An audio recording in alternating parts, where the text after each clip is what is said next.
یہ صحابہ ہمیں ساری تعلیم، علیکم بسنتی و سنت الخلفاء الراشدین اصحابی کلو مودول بیم اقتدیتم اہتدیتم مثل آل بیتی کسفینۃ نوح من رکبہا نجا ومن تخلف عنہا غرق۔ انبیاء کی ذات ہو یا رسولوں کی ذات ہو، پھر امام الانبیاء کی اپنی ذات ہو، یا پھر رسول اللہ کے آل بیت کا مسئلہ ہو، یا رسول اللہ کے صحابہ کا مسئلہ ہو، یہ سارے وہ مقامات ہیں کہ جہاں عقیدت اور محبت کی جگہ ہے، یہ تحقیق کی جگہ نہیں ہے۔ ہاں جی، انبیاء کا مقام ہو یا رسولوں کا، یا پھر خود امام الانبیاء کی اپنی ذات ہو، یا پھر آپ کی آل ہو یا صحابہ ہو، یہاں تحقیق نہیں ہے۔ ہاں، یہاں صرف یہ ہے کہ جناب تسی انہاں دے جو تیسی تواڈے، یہ مقام ادب ہے۔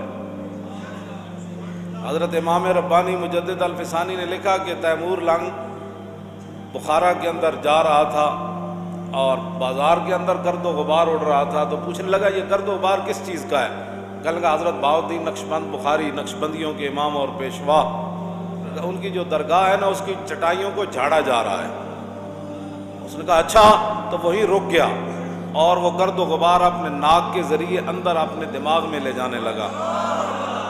تو امام ربانی مجدد الفسانی فرماتے ہیں کہ اس ادب کی وجہ سے تیمور مرد و امام برد، کہ تیمور دنیا سے گیا تو گرد و غبار فقیر کی چٹائیوں کا،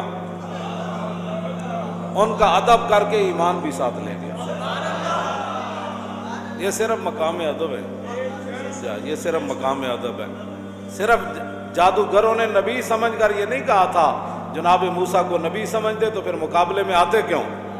بس ان کے منہ سے یہ نکل گیا، قالوا یا موسیٰ اما ان تلقی و اما ان نکون اول من القی۔ یہ بھی کہہ سکتے تھے اما ان نکون اول من القی اما ان تلقی، کہ پہلے اسی جادو وکھائیے یا تسی، یہ بھی ترتیب ہو سکتی سی، لیکن انہوں نے کہا قالوا یا موسیٰ اما ان تلقی و اما ان نکون اول من القی۔ کہنے لگے جناب پہلے تسی جادو وکھانا ہے یا اسی؟